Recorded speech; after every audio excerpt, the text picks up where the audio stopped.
So yun mga kababayan, Luzon, Visayas, and Republic of Mindanao Province of China ni Digong.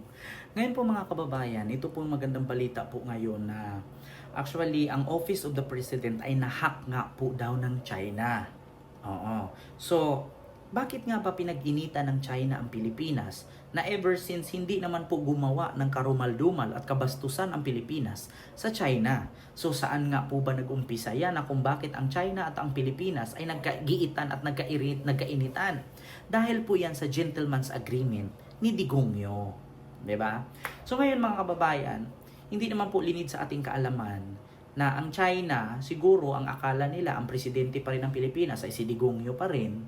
Ngayon, actually pumirma yata sila ng kasunduan at sinabi din mismo ni Digongyo yan na ang China daw at ang Pilipinas nung siya ang presidente nag-uusap daw na meron daw silang pinagkasunduan doon na mag-iikot daw sa mga isla na hindi masyadong nagagamit at hindi masyadong tinitirhan ng tao at maghanap daw ng minerales. So ngayon, kung meron daw kikitain ang China at nakita nilang mineral, 50-50 daw.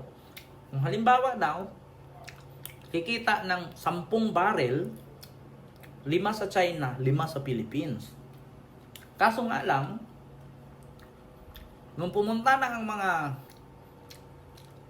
Coast Guard at Philippine Navy sa lugar na pagmamay-ari ng Pilipinas, bawal nang pumunta at binubomba ng tubig ng China. At bukod doon, kakapasok lang na balita, nahahack daw ang website ng Office of the President ng mga Chinese. So ito po, panoorin niyo po ang balita. Nakuha umano ang ilang sensitibong dokumento nang mahack ang website ng Office of the President ayon sa isang international media company. Di ito kinumpirma ng DICT at AFP pero sinabing patuloy na pinatitibay ang cybersecurity ng bansa. Saksi si Ivan Mayrina.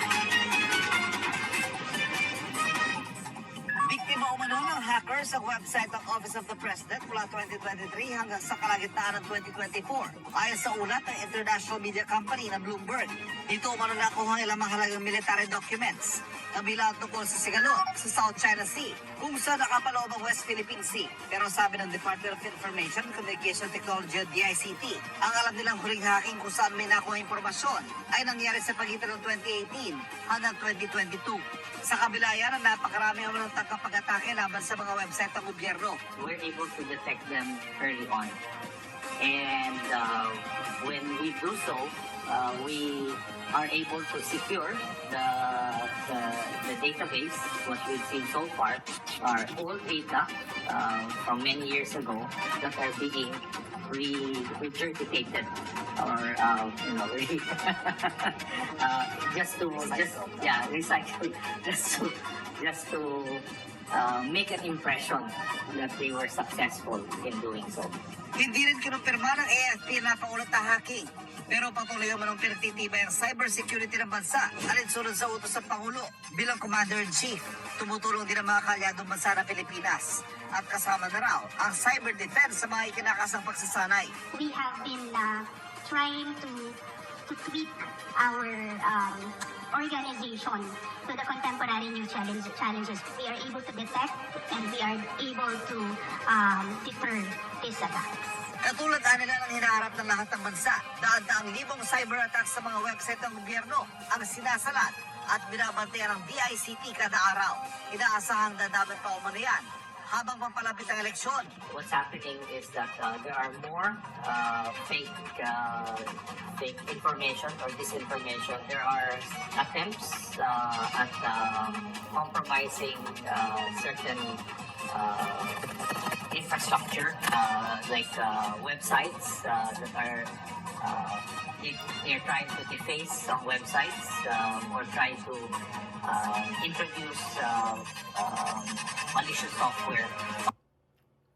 So, yun po, mga kababayan, klarong-klaro naman po na napasok po ang website ng Office of the President at nahack nga po daw ito ng China. So, hindi ba kaya posibleng merong nagsulsul sa China para i-hack ito. Hindi naman po pwedeng si Senador Laila de Lima ang nagsulsul sa China at ibigay niya ang website ng presidente para ipahack. Hindi rin po pwedeng si Vice President Leni Robredo ang magbigay ng website sa China para mahack ang Office of the President. So, sino nga ba yung mga espiya sa Pilipinas?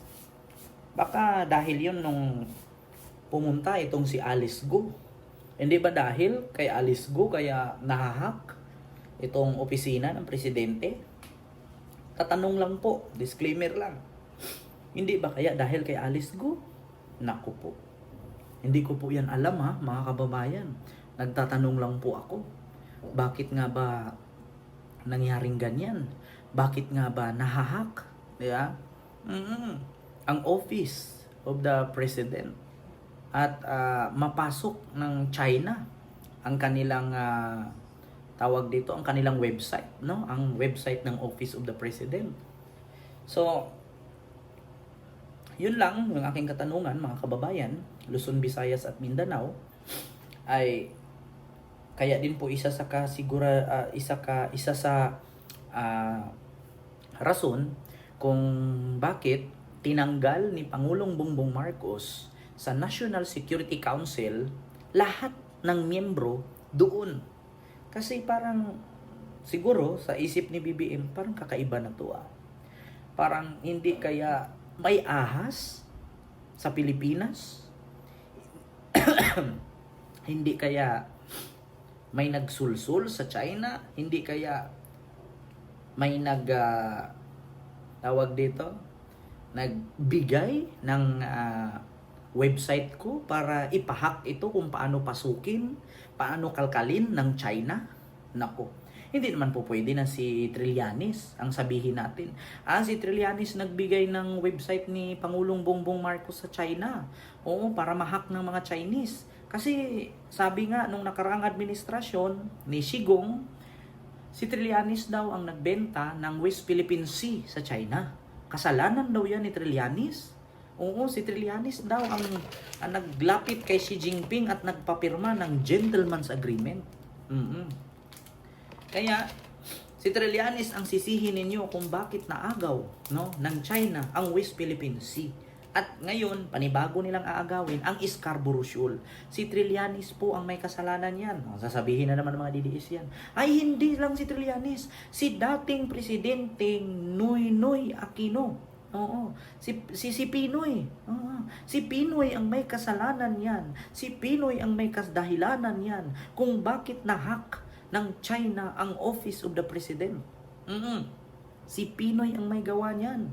Oo, kasi si Pinoy ang nakipagsundo sa China na kakalkalin ang mga kaislahan na hindi na tinitirhan ng tao at baka may mineralis na kapag nakutkot nila doon may mineral. Pag kumita ng 10 galon, 5 sa China, 5 sa Pilipinas, kasi yan yung tinatawag na gentleman's agreement ni Pinoy at ni Xi Jinping. Kaya nahack ng China ang Office of the President dahil kay Pinoy? Nako. Hindi naman po siguro ganon. Wala namang pangyayaring ganon. Diba? Kasi isa po si Pinoy na nakipaglaban dyan sa West Philippine Sea na hindi maagaw ng China. At hindi naman po pwede na si Risa Hontiveros ang magbigay ng West Philippine Sea sa China, kasi si Risa Hontiveros po ang nagpakulong or isa sa mga author na nag-file ng akda, no, or batas na si Alice Go ay si Guo Huaping or isang espiya ng China. So, hindi naman po pwede na si Normie Suarez ang magbigay ng website ng ng presidente ng Pilipinas at iabot dun sa China para mahack ng Chinese. Nako, sino nga ba? Bahala na po kayo mag-isip, mga kababayan. I-comment nyo na lang po dyan. Basta ako, nagtatanong lang. So yun lang, mga kababayan, Luzon, Visayas, and Republic of Mindanao, Province of China ni Shigong Nyo. Maraming salamat. God first. Thank you.